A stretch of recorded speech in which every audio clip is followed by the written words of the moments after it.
व्यर्थ सिद्धेः कारणमुत्तमम् प्रशस्त दर्शन ज्ञान चारित्र प्रतिपादिनम् सुरेंद्र मुकुटाश्लिष्ट पाद पद्मांशुकेशरम् प्रणमामि महावीर लोकत्रितय मंगलम् मंगलम भगवान वीरो मंगलम गौतमो वैरी मंगलम कुंद कुंदाद्यो जैन धर्मोस्तु मंगलम नमो अरिहन्ताणं नमो सिद्धाणं नमो आयर्याणं नमो उवज्जायाणं नमो लोये सवसाहुणं। पंच परमेष्ठी भगवान पंच परमेष्ठी की जय। सभी प्रकार के पापों का त्याग करके 9 बार नमोकार मंत्र पढ़ लें सभी।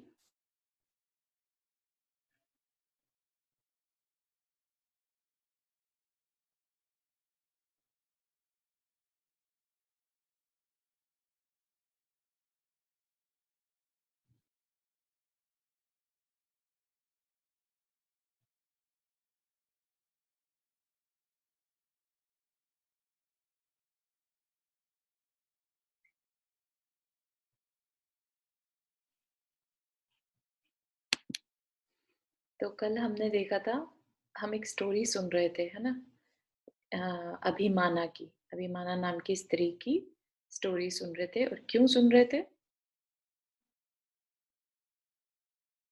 दिखावा करती कि मैं हाँ पतिव्रता हूँ।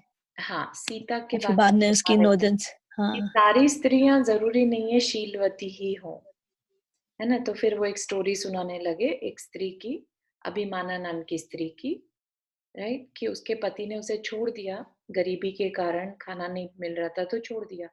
तो वो एक राजा के घर एज अ पत्नी रहने लगी, ठीक है। और उधर उस राजा ने एक प्रश्न पूछा जिसका जवाब देने के लिए हेमांक नाम का ब्राह्मण था, उसने जवाब दे दिया राजा के अनुसार। तो उसने उसका बहुत अधिक सम्मान किया, खूब उसको सत्कार करके भेजा। तो अब हेमांक ब्राह्मण के घर में एक ब्राह्मणी रहती थी, मित्रयशा। तो उसका पति मर चुका था, तो वो विधवा थी और उसका पुत्र था साथ में। क्या नाम था पुत्र का? श्रीवर्धित। तो वो अपने पुत्र को सजेशन देती है कि तेरा पिता तो इतना मतलब पढ़ाई और शास्त्र का ज्ञाता था, तू मूर्ख पुत्र हुआ है। इस वजह से उसके आंखों में, नेत्र में पानी आ जाता है और माता के वचन सुनकर उनका श्रीवर्धित नाम का अभिमानी बालक माता को सांत्वना देकर उसी समय विद्या सीखने के लिए चला गया। ठीक है, यहाँ तक हमने सीखा था। तदनंतर व्याघ्रपुर नगर में गुरु के घर समस्त कलाओं को सीख विद्वान हुआ। तो वो पुत्र जो था श्रीवर्धित, वो विद्वान हो गया और वहां के राजा सुकांत की पुत्री का हरण कर वहां से निकल भागा। पुत्री का नाम शीला था और उसके भाई का नाम सिंहेंदु था। ये अपने को थोड़ा सा ध्यान में रखने पड़ेंगे नाम। तो जिस राजा से उसने शादी, राजा की पुत्री का नाम क्या था? शीला। और उस राजा के पुत्र कह लीजिए, या शीला का भाई सिंहेंदु। सो प्रबल पराक्रम का धारक सिंहेंदु बहन को वापस लाने के लिए युद्ध की इच्छा करता हुआ निकला। परंतु श्रीवर्धित अस्त्र शस्त्र में इतना निपुण हो गया था कि उसने अकेले ही सेना से युक्त सिंहेंदु को युद्ध में जीत लिया और वह घर आकर तथा माता से मिलकर परम संतोष को प्राप्त हुआ। माता उसकी वही है, हेमांक ब्राह्मण के घर जो रहती थी। श्रीवर्धित महाविज्ञानी तो था ही, धीरे धीरे उसका यश भी प्रसिद्ध हो गया। अतः उसे राजा कररु ने से पोदनपुर नगर का राज्य मिल गया। कररु जिसने अभिमाना के साथ एज उसकी पत्नी की तरह से रहने लगी थी वहां पर, राजा की, है ना।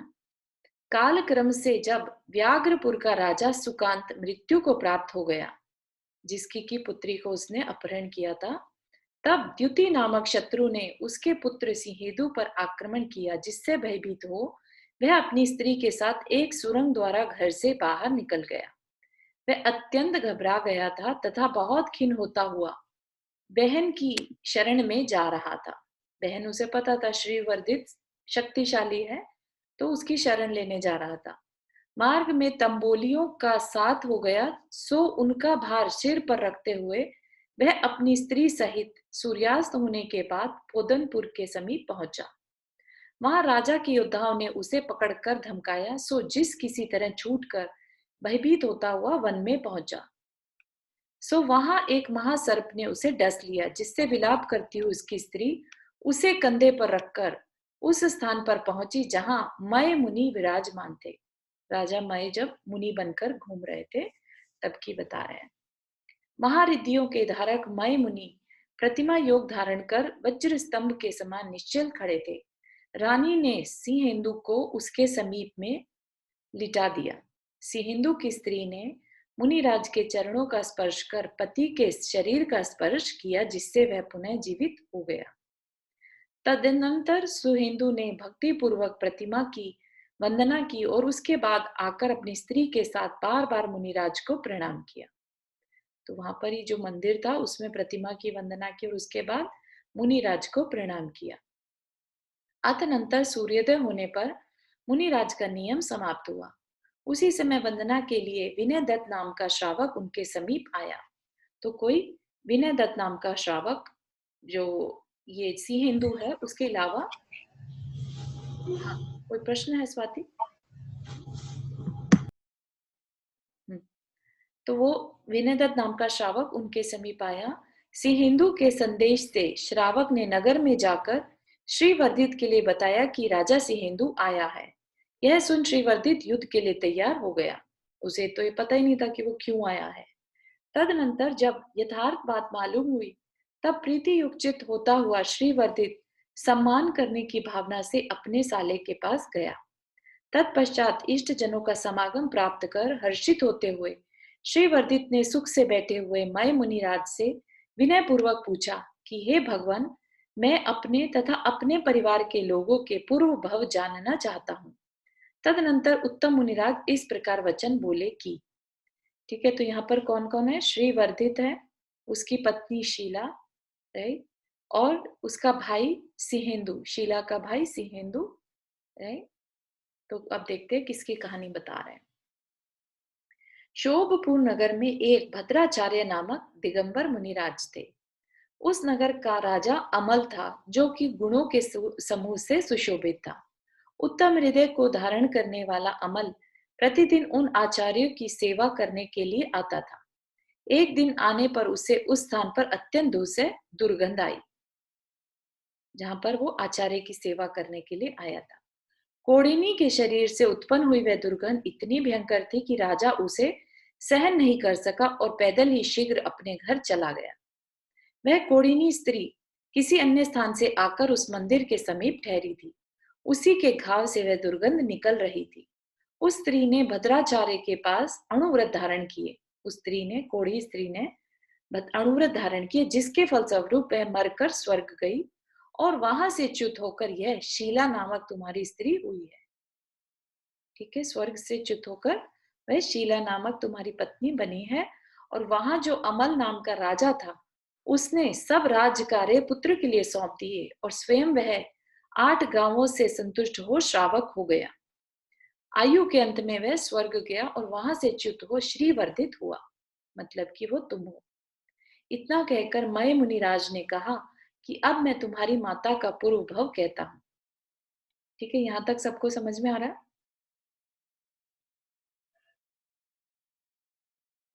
एक बार एक विदेशी मनुष्य भूख से पीड़ित हो घूमता हुआ नगर में प्रविष्ट हुआ।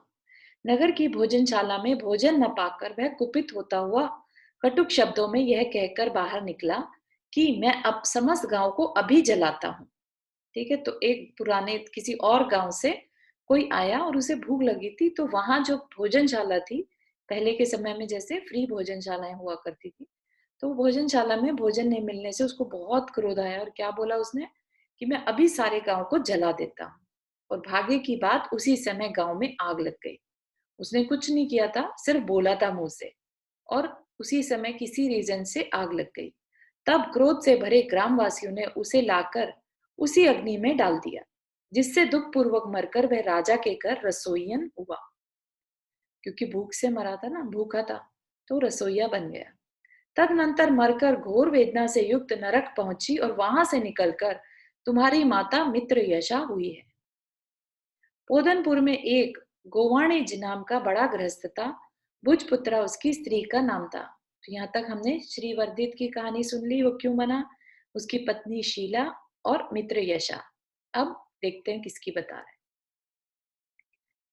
गोवाणिज, पोदनपुर में एक गोवाणिज नाम का बड़ा गृहस्थ था। भुजपुत्रा उसकी स्त्री का नाम था।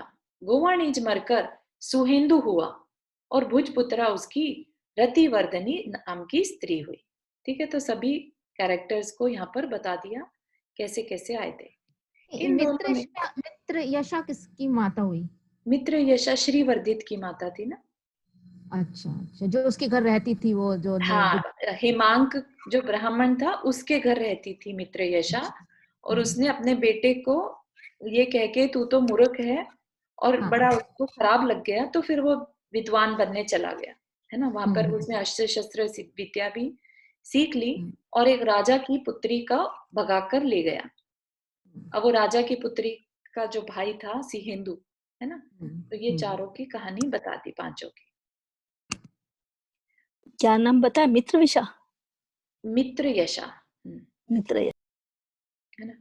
अब सिहेंदु और जो रतिवर्धनी नाम की स्त्री हुई, इन दोनों के पूर्व भव में गर्दभ आदि पशुओं पर अधिक बोझ लाद लाद उन्हें पीड़ा पहुंचाई थी, इसलिए उन्हें भी तंबोलियों का भार उठाना पड़ा। सो तंबोलियों नहीं मालूम मुझे क्या होता है, लेकिन समथिंग कैरी करने जैसी चीज, है ना। इस प्रकार कहकर मय मुनिराज आकाश को दे दीप्यमान करते हुए अपने इच्छित स्थान पर चले गए और श्रीवर्धित भी इष्ट जनों का समागम प्राप्त कर नगर से चला गया। तो कभी भी अपने फायदे के लिए किसी का नुकसान पहुंचाना, कहीं ना कहीं हमें आगे चलकर उसका चुकाना ही पड़ता है। देख सकते हैं ना, पशुओं पर अधिक बोझ लादा तो क्या उठाना पड़ा, अगले भाव में खुद को भार उठाना पड़ा, है ना। तो कभी भी कर्म अपना न्याय करे बिना नहीं चूकता। हम आज सोचे कि हमें कोई देख नहीं रहा है और हम कर लें, तो ये वाली व्यवस्था कर्म के साथ नहीं चलती। ठीक है ना। गौतम स्वामी कहते हैं कि हे राजन, इस विचित्र संसार में पूर्वकृत भाग्य का उदय होने पर कोई राज्य को प्राप्त होता है और किसी का प्राप्त हुआ राज्य नष्ट हो जाता है। हम देख ही रहे हैं, किसी को राज्य प्राप्त हो गया, श्रीवर्धित राजा बन गया, और किसी का राज्य चला गया जैसे सिहेंदु। एक ही गुरु से धर्म की संगति पाकर निदान अथवा निदान रहित मरण से जीवों की गति भिन्न भिन्न होती है। निदान बताया था पहले भी। निदान है कि धर्म के फल स्वरूप, धर्म जो किया उसके फल स्वरूप आगे आने वाले विषयों की चाह रखना कि मुझे ये मिले, ऐसा करना निदान कहलाता है। धर्म के बदले विषय मांग लेना। और निदान रहित मरण मतलब धर्म का बदला धर्म।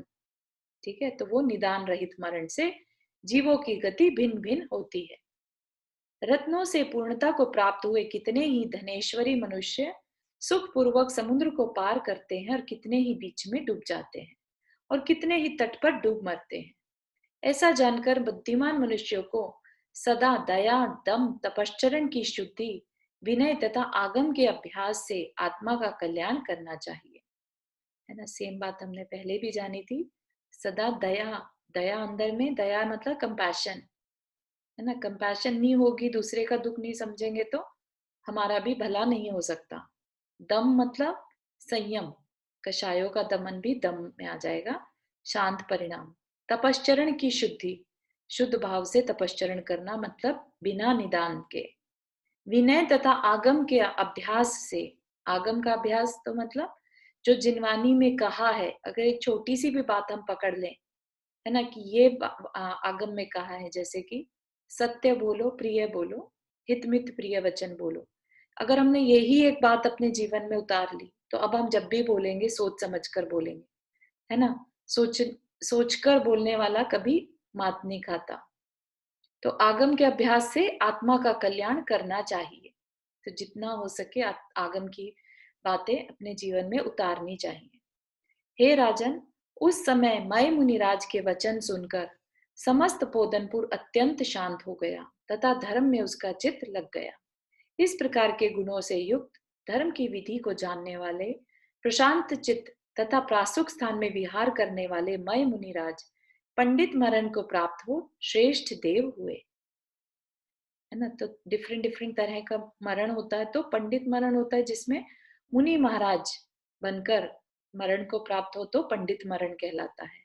और वो ऐसा पंडित मरण हो तो श्रेष्ठ देव हुए। वहां पर श्रेष्ठ देव मतलब ऊपर के विमानों के देव। इस तरह जो उत्तम चित्त होकर मय मुनिराज के इस महात्मा को पढ़ते हैं, शत्रु अथवा मांस भोजी सिंह आदि उनकी कभी भी हिंसा नहीं करते। शत्रु उनके साथ कभी हिंसा नहीं करते, मतलब उनके शत्रु भी मित्र हो जाते हैं। तो वो कैसे हुआ पॉसिबल कि हमें जब पुण्य मिलेगा ना, इस कहानी को पढ़ने से, हमने अगर भाव पूर्वक इस कहानी को पढ़ा तो पुण्य मिलेगा। और पुण्य भी उस टाइप का मिलेगा जिसमें शत्रु तुम्हारे अगेंस्ट नहीं जाएंगे। तो एक चीज मैंने देखा हर उसके अंतर में मुनिराज ने रविशेन महाराज जी ने कुछ स्पेसिफिक दिया है। जैसे जैसे भामंडल में बोला था तुम्हारे स्नेही लोग तुम्हारे पास आएंगे, भाई बंधु का। देयर मस्ट बी, हम अभी शायद समझ नहीं, लेकिन बहुत देयर अच्छा, मस्ट बी सम रीजन होगा क्योंकि बहुत अच्छा स्पेसिफिक। पॉइंट आउट किया। अभी पिछले उसमें हमने देखा था जब राम और सीता के मिलन की कहानी पढ़ी थी ना हमने, तो उसमें भी ऐसा ही था कि अगर इस कहानी को पढ़ोगे तो बिछड़े हुए जन का संयोग जल्दी ही होगा। हाँ, मतलब ये, मतलब मेरे को इतना विश्वास है कि डेफिनेटली ये कोई कारण है, कोई मतलब कारण है, बिल्कुल। उनका नहीं तो क्यों लिखते इस तरह की, है ना, उनका क्या पढ़ा था हाँ, कि देयर इज सम रीजन। हमको इसको बहुत श्रद्धा से पढ़ना बहुत चाहिए। सही। हर बात को लिखने का, कहने का एक रीजन होता है, हाँ। ठीक है ना। तो अपना अपना पर्पस क्या है यहाँ पर? हमारा फोकस ये नहीं है कि अब हमें शत्रु नहीं चाहिए, जस्ट भाव से हर चीज पढ़ते चले जाओ। सब कुछ उसी में निहित होता चला जा रहा है। लेट से हमने अभी तक कितने 81 चैप्टर पढ़ लिए। सोचो अगर 80 चैप्टर्स के, अगर हम 50% केसेस में भी लगा लें कि 50% हमारी समस्याएं दूर हो सकती हैं लाइफ की, तो अभी तक हमने वो सारे पुण्य बांध लिए क्योंकि हम बिल्कुल भाव से पढ़ रहे हैं हर चैप्टर को, राइट। तो हमारी लाइफ बहुत अच्छी लगी आगे मुझे तकलीफ में मतलब भगवान की वाणी पे इतनी श्रद्धा होनी चाहिए कि हम लोग सोचते हैं कहाँ जाएं, परेशान होते हैं, इन बैठ के पढ़ लो तो आधी परेशानियां तो ठीक हो। बिल्कुल बिल्कुल। बैठ के पढ़ने से जो लॉजिक उसका क्या है, साइंटिफिक है ना। बैठ के पढ़ा तुमने, तुम्हारे अंदर श्रद्धा है, विश्वास है कि हमने भाव से पढ़ा है, तो हमारा ये पढ़ा हुआ वेस्ट नहीं जाएगा। तो अभी क्या होगा, अंदर में शांति आ गई ना वो फेथ रखने से। जो हाव हाव हो रही थी वो चली गई। हाव हाव हो रही थी तो उससे आर्त ध्यान हो रहा था, राइट। हम इष्ट वियोग की चिंता कर रहे थे या अनिष्ट संयोग की चिंता कर रहे थे, और अभी एकदम से शांति छाने से क्या हो गया, वही हमारा ध्यान जो है अब धर्म ध्यान में चला गया।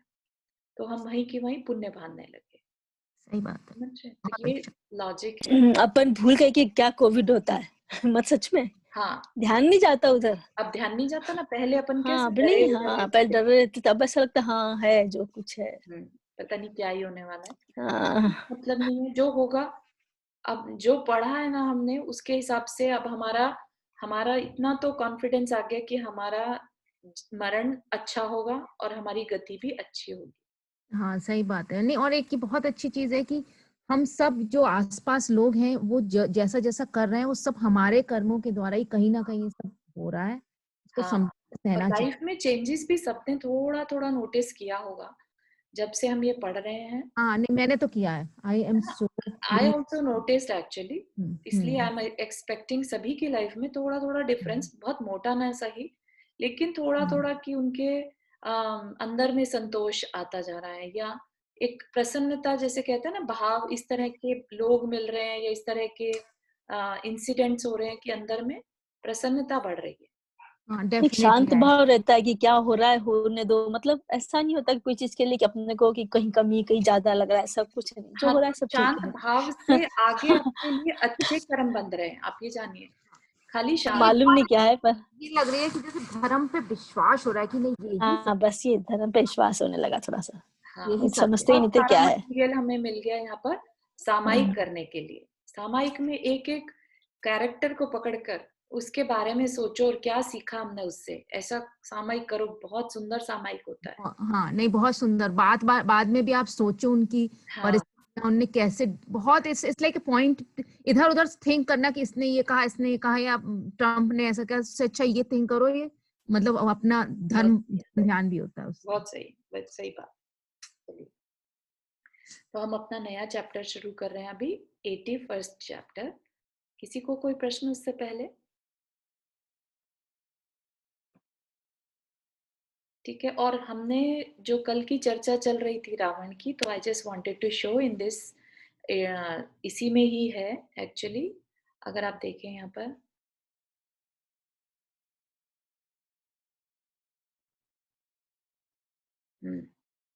यहाँ पर है ना ये दशानन, जो पहले दशानन नाम का तेरा महाबलवान शत्रु था, जिसने भरत क्षेत्र के 3 खंड वश कर लिए थे, और जिसके यह निश्चय था कि जो पर स्त्री मुझे नहीं चाहेगी उसे मैं नहीं चाहूंगा।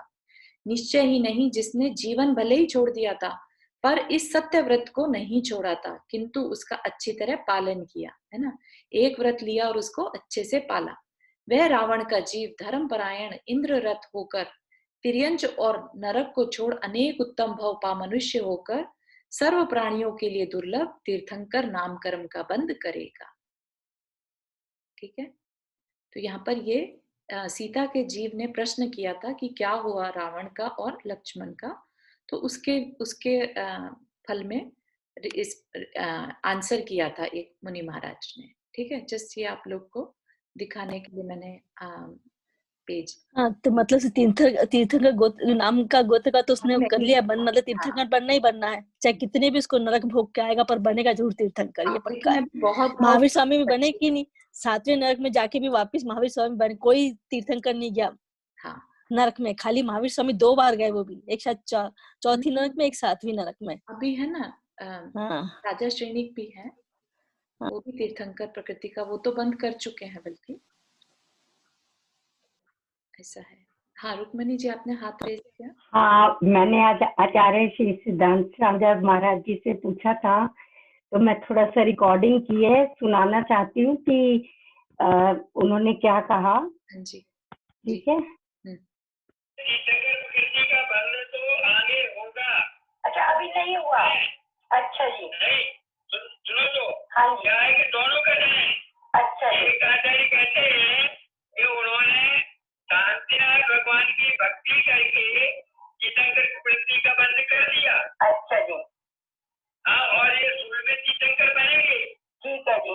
रावण तो वो भी कितना में मंजूर है, और एक कहते कि वहाँ के बनेंगे ऐसे। हाँ, हमें दोनों को कितना मंजूर है। कम से कम ऐसा महान पुरुष जिसने, क्योंकि जो अभी जो जहाँ भी गए इनने तीर्थंकर प्रकृति का बंध कर लिया है, ऐसा कथन भी है, और दोनों के तरीके मन को दोनों मान्य है, इसमें कोई बात अपन नकार नहीं सकते। तो आचार्य श्री अभी कौन से नरक में होंगे, मतलब कौन से कितने भाव के बाद? तीसरे नरक में है, तीसरे।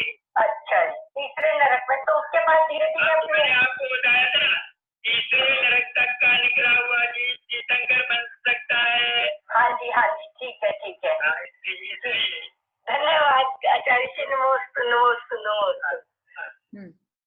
बहुत सुंदर रुक्मणी जी, आपने पूछा ये प्रश्न। हाँ, मैंने बहुत मतलब अच्छा है, बहुत ज्यादा नॉलेज है इन्हें भी। हाँ जी, हाँ जी। वो आजकल इन्हीं का हमारा डायरेक्ट चलता है प्रश्न उत्तर, क्वेश्चन आंसर, मतलब ये अपना प्रवचन देते हैं, फिर उसके बाद हम लोग कुछ भी पूछ सकते हैं। हाँ जी, हाँ जी। उससे कनेक्टेड हो अच्छा। या हम लोगों के अपने।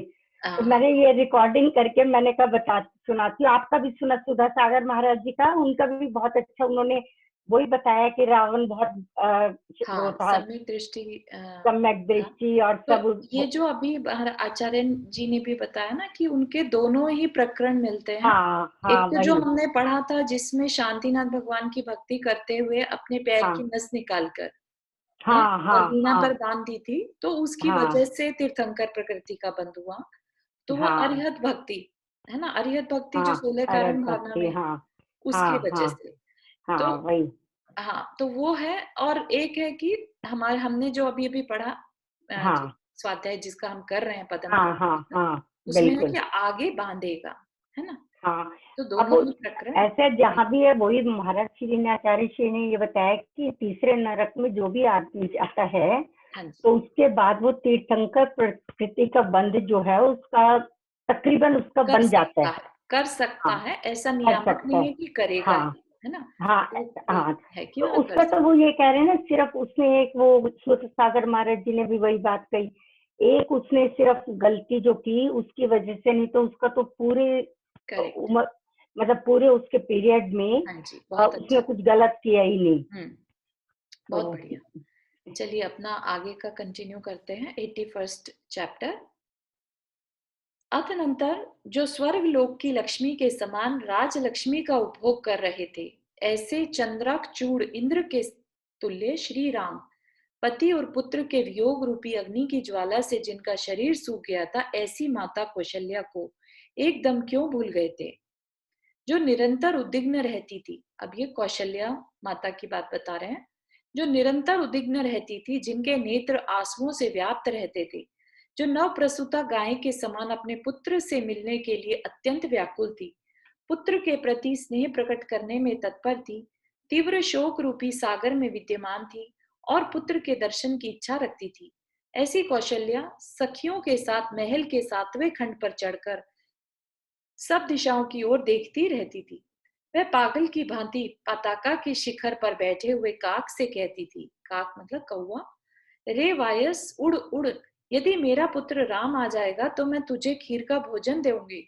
ऐसा कहकर उसकी मनोहर चेष्टाओं का ध्यान करती, और जब उसकी ओर से कुछ उत्तर नहीं मिलता तब नेत्रों से आंसुओं की घनघोर वर्षा करती हुई विलाप करने लगती। वह कहती कि हाय पुत्र, तू कहाँ चला गया? तू निरंतर सुख से लड़ाया गया था। तुझे विदेश भ्रमण की यह कौन सी प्रीति उत्पन्न हुई है? तू कठोर मार्ग में चरण किसलियों की पीड़ा को प्राप्त हो रहा होगा, अर्थात कंकरीले पथरीले मार्ग में चलते चलते तेरे कोमल पैर दुखने लगते होंगे। अब तू अत्यंत थककर किस वन में नीचे विश्राम करता होगा, है ना। तो माता पिता को तो हमेशा यही लगता है कि उनके पुत्र बच्चों को कभी कोई तकलीफ ना आए, है ना। वो कभी नहीं समझ पाते कि उनके बच्चे अब बड़े हो गए हैं। हाय बेटा, अत्यंत दुखिनी मुझ मंद भागिनी को छोड़ तू भाई लक्ष्मण के साथ किस दिशा में चला गया है? गौतम स्वामी कहते हैं कि हे श्रेणिक, वह कौशल्या जिस समय इस प्रकार का विलाप कर रही थी, उसी समय आकाश मार्ग में विहार करने वाले देवर्षि नारद वहां आए। वे नारद जटा रूपी कुर्च को धारण किए हुए थे। सफेद वस्त्र से उनका शरीर आवृत था। अवध द्वार नाम के धारक थे और पृथ्वी में सर्वत्र प्रसिद्ध थे, है ना। अपन ने सबने सुना हुआ है नारद के बारे में, जो नारायण नारायण करते हुए, और जिनका कार्य क्या रहता है, झगड़ा कराना, है ना। उनको बहुत इंटरेस्ट रहता है नारद को। उन्हें समीप में आया देख कौशल्या ने उठकर तथा आसन आदि देखकर उनका आदर किया। जिनके नेत्र आंसुओं से तरल थे तथा जिसकी आकृति से ही बहुत भारी शोक प्रकट हो रहा था, ऐसी कौशल्या को देख नारद ने पूछा कि हे कल्याणी, तुमने किससे अनादर प्राप्त किया है जिससे रो रही हो? तुम्हारे दुख का कारण तो संभव नहीं जान पड़ता। तुम सुकौशल महाराज की लोक प्रसिद्ध पुत्री हो, प्रशंसनीय हो तथा राजा दशरथ की अपराजिता नाम की पत्नी हो, है ना। तो इट सीम्स कि नारद को नहीं पता कि उनके साथ क्या हुआ है, उनके पुत्र को बाहर जाना पड़ा। मनुष्य में रत्न स्वरूप श्री राम की माता हो, उत्तम लक्षणों से युक्त हो तथा देवता के समान माननीय हो, जिस दुष्ट ने तुम्हें क्रोध उत्पन्न कराया है, प्रताप से समस्त संसार को व्याप्त करने वाले श्रीमान राजा दशरथ आज ही उसका प्राण अपहारी निग्रह करेंगे, अर्थात उसे प्राणदंड देंगे। उन्हें ये भी नहीं मालूम कि राजा दशरथ जो है दीक्षा ले चुके हैं। इसके उत्तर में देवी कौशल्या ने कहा, हे देवर्षि, तुम बहुत समय बाद आए हो, इसलिए इस समाचार को नहीं जानते और इसलिए ऐसा कह रहे हो। जान पड़ता है अब तुम दूसरे ही हो गए हो और तुम्हारी निष्ठुरता बढ़ गई है, अन्यथा तुम्हारा वह पुराना वात्सल्य शिथिल क्यों दिखाई देता? आज तक भी तुम इस वार्ता को क्यों नहीं प्राप्त हो सके, मतलब कि तुम्हें ये जानकारी क्यों नहीं मिली कि हमारी लाइफ में क्या चल रहा है। जान पड़ता है तुम भ्रमण प्रिय हो और अभी कहीं बहुत दूर से आ रहे हो। नारद ने कहा कि घातकी खंड द्वीप के पूर्व विदेह क्षेत्र में एक सुरेंद्र रमण नाम का नगर है, वहां श्री तीर्थंकर भगवान का जन्म हुआ था। सुरासुर सहित इंद्र ने सुमेरु पर्वत पर आश्चर्यकारी दिव्य वैभव के साथ उनका जन्माभिषेक किया था, है ना। अभी हमने ये जानकारी इससे पहले भी देखी थी कि वहां पर मुनिराज जन्म कल्याणक को देखकर इंद्र आदि सारे जो हैं वहां पर आए थे, है ना, लंका में आए थे। अति अनंत वीर्य महाराज का केवल ज्ञान मनाने। कहाँ से आ रहे थे वो? घातकी खंड में एक तीर्थंकर भगवान के जन्म कल्याणक से, तो वहीं से ये नारद भी आ रहे हैं। सुर असुर सहित इंद्र ने सुमेरु पर्वत पर आश्चर्यकारी दिव्य वैभव के साथ उनका जन्माभिषेक किया था। सो समस्त पापों को नष्ट करने एवं पुण्य कर्म को बढ़ाने वाला तीर्थंकर भगवान का वह अभिषेक मैंने देखा है। उस उत्सव में आनंद से भरे देवों ने तथा अत्यंत शोभायमान विभूति को धारण करने वाले विद्याधरों ने आनंद से नृत्य किया था। जिनेन्द्र भगवान के दर्शनों में आसक्त हो मैं उस अतिशय मनोहारी द्वीप में यद्यपि 23 वर्ष तक सुख से निवास करता रहा, है ना। उनके लिए तो 23 वर्ष बहुत छोटी सी आयु है, लेकिन यहाँ पर क्या हुआ, उस 23 वर्ष में बहुत कुछ घटित हो गया। तथापि चिरकाल से सेवित तथा महान धैर्य उत्पन्न करने वाली माता के तुल्य इस भरत क्षेत्र को भूमि का स्मरण कर यहाँ पुनः आ पहुंचा हूँ। जम्बू द्वीप के भरत क्षेत्र में आकर मैं अभी तक कहीं अन्यत्र नहीं गया हूँ। सीधा समाचार जानने की प्यास लेकर तुम्हारे दर्शन करने के लिए आया हूँ। वैसे भी अयोध्या क्या है, एक शाश्वत तीर्थ है ना। सबसे इम्पोर्टेंट अयोध्या ही है अपने भरत क्षेत्र में। 5 तीर्थंकरों की जन्मभूमि है। हाँ, है ना। तदनंतर अपराजिता, जिसका दूसरा नाम कौशल्या भी है, ने जो वृतांत जैसा हुआ था वह सब नारद से कहा। उसने कहा कि संग सहित सर्वभूत हित आचार्य का आगमन हुआ, महाविद्याधरों के राजा भामंडल का संयोग हुआ, राजा दशरथ ने अनेक राजाओं के साथ दीक्षा धारण की, सीता और लक्ष्मण के साथ राम वन को गए, वहां सीता के साथ उनका वियोग हुआ, सुग्रीव आदि के साथ समागम हुआ, युद्ध में लंका के धनी रावण ने लक्ष्मण को शक्ति से ताड़ित किया और द्रोण मेघ की कन्या विशल्या शीघ्रता से वहां ले जाई गई। इतना कहते ही जिसे तीव्र दुख का स्मरण हो आया था, ऐसी कौशल्या अश्रुधारा छोड़ती हुई पुनः विलाप करने लगी। हाय हाय पुत्र, तू कहाँ गया, कहाँ है? बहुत समय हो गया, शीघ्र ही आ, मेरे लिए वचन दे, अर्थात मुझसे वार्तालाप कर और शोक सागर में डूबी हुई मेरे लिए सांत्वना दे। हे सत्पुत्र, मैं पुण्यहीना तुम्हारे मुख को न देखती तथा तीव्र दुख अग्नि से व्याप्त हुई अपने जीवन को निरर्थक मानती हूँ। सुख से जिसका लालन पालन हुआ था तथा जो वन की हिरणी के समान भोली है, ऐसी राजपुत्री बेटी सीता शत्रु के बंदी गृह में पड़ी दुख के समय काट रही होगी। निर्दय रावण ने लक्ष्मण को शक्ति से घायल किया, सो जीवित है या नहीं इसकी कोई खबर नहीं है ना। तो कहाँ तक की खबर उनके पास थी?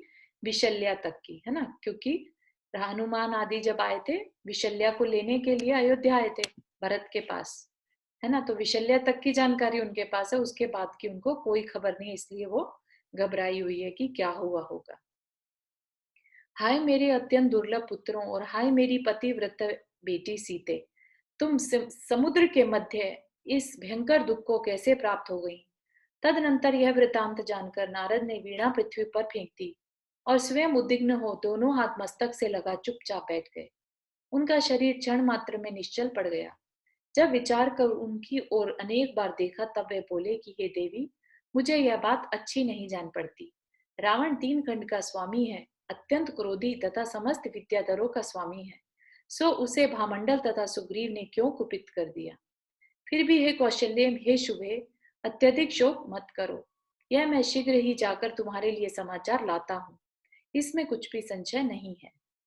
तो अब जो नारद हैं वो लंका जाएंगे और वहां से सूचना देंगे। तो ये क्वेश्चन है कि ये नारद जी तब आए जब उसी टाइम आए जब लक्ष्मण को शक्ति लगी, या जीतने के बाद, रावण की मृत्यु के बाद? जीतने के बाद, ये तो बाद में आए हैं, तब तक सब कुछ हो चुका है, 6 वर्ष वहां पर बीत चुके हैं और इधर रानी कौशल्या जो है वो याद कर रही है पुत्रों को।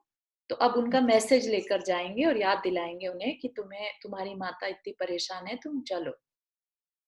लाइक अपने बच्चों को याद दिलाना पड़ता है। हाँ वैसा, है ना। तो अब ऐसे में तो 23 साल बीत गए, सब कुछ हो गया, तो अब नारद उनकी सहायता करेंगे। इस प्रकार प्रतिज्ञा कर तथा परम प्यारी सखी के समान वीणा को बगल में दबाकर नारद आकाश में उड़ गए। तदनंतर वायु के समान तीव्र गति से जाते और दुर्लक्ष्य पर्वतों से युक्त पृथ्वी को देखते हुए नारद लंका की ओर चले। उस समय उनके मन में कुछ शंका तथा कुछ आश्चर्य दोनों ही उत्पन्न हो रहे थे। चलते चलते नारद जब लंका के समीप पहुंचे तब ऐसा विचार करने लगे कि मैं उपायों के बिना राम लक्ष्मण का समाचार किस प्रकार ज्ञात करूं।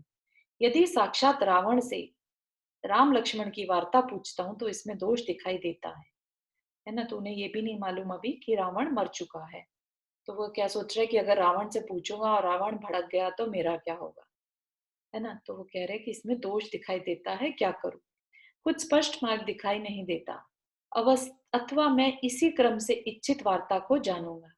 इस प्रकार मन में ध्यान कर निश्चिंत हो पद्म सरोवर की ओर गए। उस समय उस पद्म सरोवर में उत्तम शोभा को धारण करने वाला अंगद अपने अंतःपुर के साथ क्रीड़ा कर रहा था। वहां जाकर नारद मधुर वार्ता द्वारा तट पर स्थित किसी पुरुष से रावण की कुशलता पूछते हुए क्षण भर खड़े रहे। तो उन्होंने सोचा कि मैं लंका में आया हूँ और रावण के बारे में पूछूंगा तो कोई भी मेरे पे गुस्सा नहीं करेगा। तो पूछते कि रावण कैसा है। उनके वचन सुन जिनके होंठ कांप रहे थे ऐसे सेवक कुपित तो बोले, रे तापस, तू इस तरह दुष्टतापूर्ण वार्ता क्यों कर रहा है। रावण के वर्ग का तो दुष्ट तापस यहाँ कहाँ से आ गया। इस प्रकार कहकर तथा घेर कर किंकर लोग उन्हें अंगद के समीप ले गए। यह तापस रावण की कुशलता पूछ रहा है। इस प्रकार जब किंकरों ने अंगद से कहा तब नारद ने उत्तर दिया कि मुझे रावण से कार्य नहीं है। तब किंकरों ने कहा कि यदि यह सत्य है तो फिर तू हर्षित हो रावण का कुशल पूछने में परम आदर से युक्त क्यों है। तदनंतर अंगद ने हंसकर कहा कि जाओ इस खोटी चेष्टा के धारक मूर्ख तापस को शीघ्र ही पद्मनाभ के दर्शन कराओ, अर्थात उनके पास ले जाओ। कौन है पद्मनाभ, कोई बताएगा। रामचंद्र जी। राम जी, बहुत सुंदर। पद्म असली नाम तो उनका पद्म ही था ना, तो उनके पास ले। तो अंगद के इतना कहते ही कितने ही किंकर नारद की भुजा खींचकर आगे ले जाने लगे और कितने ही पीछे से प्रेरणा देने लगे। इस प्रकार किंकरों द्वारा कष्ट पूर्वक ले जाए गए नारद ने मन में विचार किया कि इस पृथ्वी तल पर पद्मनाभ नाम को धारण करने वाले बहुत से पुरुष हैं। न जाने वह पद्मनाभ कौन है जिनके पास मैं ले जाया जा रहा हूँ। जिन शासन से स्नेह रखने वाली कोई देवी मेरी रक्षा करे, मैं अत्यंत संशय में पड़ गया। अतनंतर चोटी तक जिनके प्राण पहुंच गए थे, मतलब कि बहुत डर गए थे कि अब मैं तो गया, तथा जिन्हें अत्यधिक कंपकपी छूट रही थी, ऐसे नारद उत्तम गुहा का आकार धारण करने वाले विभीषण के घर के द्वार में प्रविष्ट हुए। वहां दूर से ही राम को देख जिनका चित्त सहसा हर्ष को प्राप्त हो गया था, ऐसे पसीने से लथपथ नारद ने अहो अन्याय हो रहा है इस प्रकार जोर से आवाज लगाई। राम ने नारद का शब्द सुन उसकी ओर दृष्टि डालकर पहचान लिया कि ये तो अवद्वार नामक नारद है। उसी समय उन्होंने आदर के साथ सेवकों से कहा कि इन्हें छोड़ो, शीघ्र छोड़ो। तदनंतर सेवकों ने उन्हें तत्काल छोड़ दिया था। ऐसे नारद श्री राम के पास जाकर हर्षित हो सामने खड़े हो गए। जिनका भय छूट गया था, ऐसे रिद्धि मंगलमय आशीर्वादों से राम लक्ष्मण का अभिनंदन कर दिए हुए सुखासन पर बैठ गए। तदनंतर श्री राम ने कहा कि आप तो अवद्वार गति नामक क्षुल्लक हैं, इस समय कहां से आ रहे हैं। इस प्रकार श्री राम के कहने पर नारद ने क्रम क्रम से कहा कि मैं दुख रूपी सागर में निमग्न हुई आपकी माता के पास से उनका समाचार जताने के लिए आपके चरण कमलों के समीप आया हूँ। इस समय आपकी माता माननीय भगवती अपराजिता देवी आपके बिना बड़े कष्ट में है। वे दिन रात आंसुओं से मुख प्रक्षालित करती रहती हैं। जिस प्रकार अपने बालक के बिना सिंही व्याकुल रहती है, उसी प्रकार आपके बिना वे व्याकुल रहती है। उनके बाल बिखरे हुए हैं तथा वे पृथ्वी पर लौटती रहती हैं। हे देव, वे ऐसा विलाप करती हैं कि उस समय स्पष्ट हो पत्थर भी कोमल हो जाता है। तुम सत्पुत्र के रहते हुए भी वह पुत्र वत्सला महागुण धारिणी स्तुति की योग्य उत्तम माता कष्ट क्यों उठा रही है। यदि अपने वियोग रूपी सूर्य से सूखी हुई उस माता के आप शीघ्र ही दर्शन नहीं करते तो मैं समझता हूँ कि आजकल में ही उनके प्राण छूट जाएंगे। अतः प्रसन्न हो, चलो उठो, माता के दर्शन करो, क्यों बैठे हो? यथार्थ में इस संसार में माता ही सर्वश्रेष्ठ बंधु है। जो बात आपकी माता की है, ठीक यही बात दुख से केकई सुमित्रा की हो रही है। उनके अश्रु बहा बहा कर महल के फर्श को मानो छोटा मोटा तालाब ही बना दिया है। आप दोनों के वियोग से उसे न आहार में, न शयन में, न दिन में और न रात्रि में थोड़ा भी आनंद प्राप्त होता है। वह पुत्र वियोग से कुर्री के समान रुदन करती रहती है और अत्यंत विहल और दोनों हाथों से छाती और सिर पीटती रहती है। हाय लक्ष्मण बेटा, आओ माता को जीवित करो, शीघ्र ही वचन बोलो। इस प्रकार वह निरंतर विलाप करती रहती है। पुत्रों के वियोग रूपी तीव्र अग्नि की ज्वालाओं से जिनके शरीर व्याप्त हैं, ऐसी दोनों माताओं को दर्शन रूपी अमृत की धाराओं से शांति प्राप्त कराओ। यह सुनकर राम लक्ष्मण दोनों भाई अत्यंत दुखी हो उठे। उनके नेत्रों से आंसू निकलने लगे। तब विद्याधरों ने उन्हें सांत्वना प्राप्त कराई। तो अब दोनों को एकदम से याद आ गया कि हमें वापस जाना है। तदनंतर किसी तरह धैर्य को प्राप्त हुए राम ने कहा, अहो ऋषि, आपने हमारा बड़ा उपकार किया। खोटे कर्म के उदय से माता हम लोगों की स्मृति से ही छूट गई थी, सो आपने हमारा उसका हमें स्मरण करा दिया।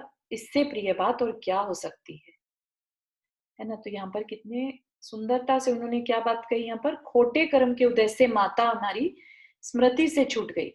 तो अगर किसी बच्चे के मन से उसकी माता का प्रेम निकल जाए, राइट, या उनके प्रति आदर खत्म हो जाए, तो ये किसका बुरा कर्म का उदय कहेंगे? दोनों का ही हुआ ना, माता का भी और पुत्र का भी, राइट, कि वो कर्म के उदय से माता और पिता जैसे अपने जन्म दात्री को भी भूल गए। समझ रहे हैं? याद रखिएगा ये चीज कि हम अगर अपने माता पिता को भूल रहे हैं तो ये हमारे खोटे कर्म का उदय है। तो हम लोग की स्मृति से छूट गया, सो आपने उसका हमें स्मरण करा दिया। इससे प्रिय बात और क्या हो सकती है?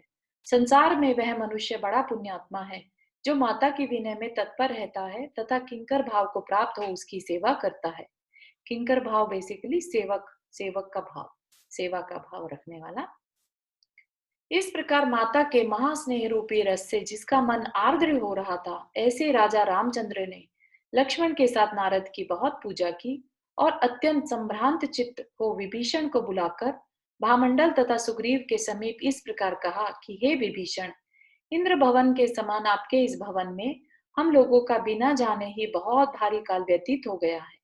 इस प्रकार ग्रीष्मकालीन सूर्य की किरणों के समूह से संतापित मनुष्य के हृदय में सदा उत्तम सरोवर विद्यमान रहता है, उसी प्रकार हमारे हृदय में यद्यपि चिरकाल से माता के दर्शन की लालसा विद्यमान थी, तथापि आज उस वियोग अग्नि के स्मरण मात्र से मेरे अंग अंग अत्यंत संतप्त हो उठे हैं। सो मैं माता के दर्शन रूपी जल के द्वारा उन्हें अत्यंत शांति प्रदान कराना चाहता हूँ। आज अयोध्या नगरी को देखने के लिए मेरा मन अत्यंत उत्सुक हो रहा है, क्योंकि वह दूसरी माता के समान मुझे अधिक स्मरण दिला रही है। वह नगरी भी मुझे स्मरण दिला रही है। यहाँ पर ये बात कह रहे हैं। ठीक है, तो आज का इतना ही रखते हैं। कुररी क्या होती है? कुररी, कुररी, आई नो ऐसा बार बार आ रहा है कुररी के समान, तो मेरे हिसाब से जैसे वो मृगी होती है ना, हिरणी। नहीं नहीं, कुररी कुत्ते, वो फीमेल डॉग को कहते हैं। ऐसा क्या? फीमेल कुरर, डॉग? म्यूजिक, म्यूजिक का कुछ होगा क्या? एक आधा? नहीं नहीं नहीं, म्यूजिक का नहीं है, यहाँ पे पशु है कोई। ओके, तो प्राचीन आई थिंक बोलते फीमेल डॉग को फीमेल डॉग को बोल रहे हैं कुररी। Okay, female dog, okay. ठीक है, और किसी को कोई प्रश्न?